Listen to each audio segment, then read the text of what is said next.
In a quiet coastal town, an aging Navy SEAL veteran walked into a bar. His jacket was faded, and a trident tattoo peeked from beneath his sleeve. But the bar owner saw only a burden.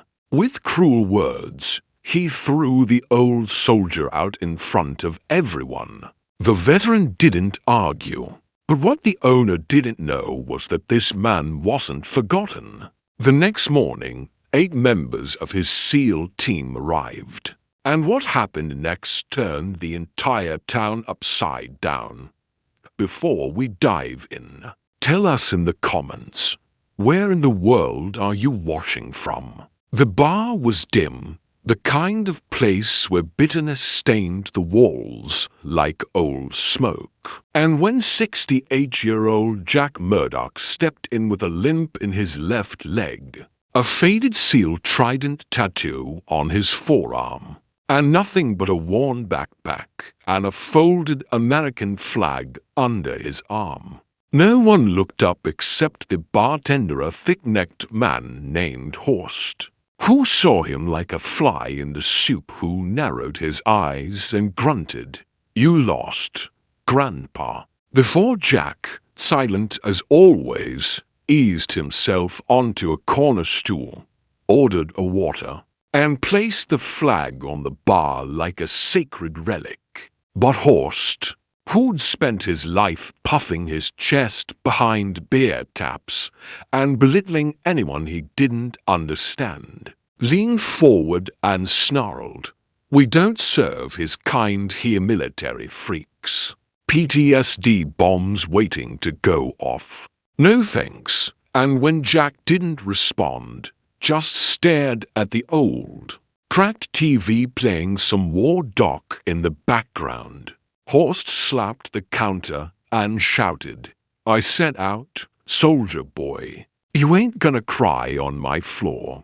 Loud enough for the regulars to glance over their pints. Some chuckling, some turning away. No one helping until Jack picked up the flag, stood with deliberate dignity, and walked out into the cold without a word, not out of fear, but because he'd spent 3 decades in combat zones proving himself, and didn't need to win another pointless fight. Yet what no one knew, what Horst couldn't have imagined, was that Jack wasn't just a vet. He was Ghost One, the most decorated reconnaissance operator in SEAL team history. With 15 classified missions, 3 near-death resurrections, and the blood pact with every surviving member of SEAL Team Shadow, who lived by one rule: no one gets left behind, not even in peace. And that night, when Jack didn't check in to their weekly encrypted caller ritual, they'd never once skipped alarms,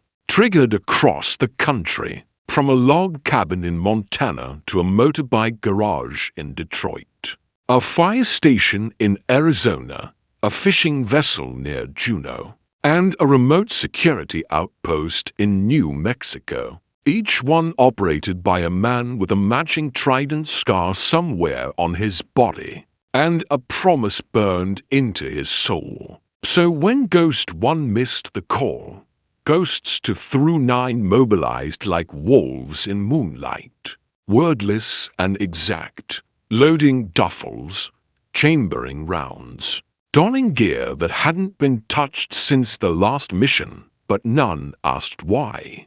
Because SEALs don't ask, they act. And by dawn, 8 ex-SEALs had rendezvoused in a gravel lot outside the same bar.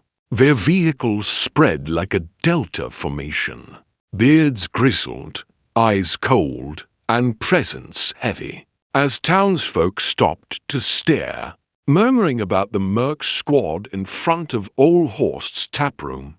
And inside, Horst was polishing a glass when the door opened and the first man stepped in. Tom Reaper Dalton, 6'4", arms like tree trunks, missing 2 fingers, but grinning like a wolf with his brothers following silently, Cruz Ghostwalker, Al-Zero, Bannon Chisel, Twitch, Gator, Saint, and Doc, all dressed in black with no insignia. No greetings, just raw presence, and Horst, who didn't even recognize Jack's name from the night before, tried to puff up again until Reaper placed Jack's folded flag on the bar and said, "You threw out our commander. We're here to collect." And the air turned to ice. Horst scoffed, thinking it was a joke, but his smirk cracked when Reaper leaned in and whispered a phrase only SEALs knew one. That made two of Horst's regulars drop their drinks and bolt-tanned when he tried to bluster, saying he was just some bum-crazy old vet. Twitch threw a thumb drive on the counter that played security footage from the night before, spliced with photos of Jack in uniform, saving lives, dragging wounded from burning choppers, and taking a bullet for a diplomat whose name Horst had definitely heard during an election speech. And the video, already viral, had over 2.3 million views in 12 hours under the title, "Bar Owner Disrespects SEAL Legend, Watch What Happens Next," with thousands of angry vets and patriots flooding the comments, promising boycotts, protests, and worse. While the mayor's office was now involved, preparing a statement, because the town's tourism board had just lost its military funding due to lack of veteran respect, and Horst's face drained as he realized what he'd done. He hadn't just thrown out a man. He'd insulted a brotherhood, a legacy, and a firestorm of public shame now bore down like a drone strike.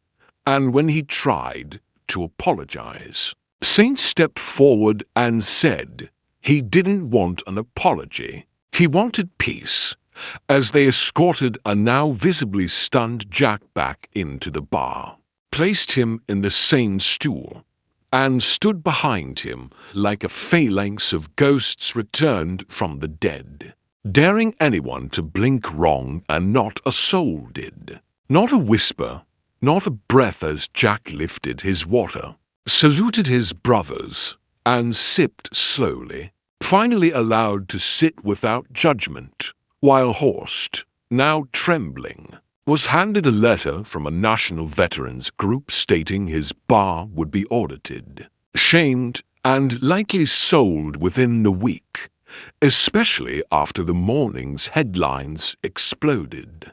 SEAL team shows up to defend their own after bar disrespects commander, with every major news outlet running the footage of Jack's quiet return like a redemption arc America had been starving for. And by sunset, the parking lot was full of flags, salutes, flowers, and bikers with vets for vets patches lining the street, offering to stand guard nightly, not for Jack's safety, but for the world to remember what sacrifice looks like in flesh and blood. And as children came to shake Jack's hand, he finally cracked a smile, maybe the first in years, as Doc leaned down and said, "We don't forget, Commander, not ever." And what began as a moment of humiliation had become a national reckoning, where an old man wronged was now honored like a living monument. And Horst, now cleaning out his register, knew deep in his gut that some battles aren't fought with fists, but with brotherhood, legacy, and the unbreakable code of men who've bled to Getty.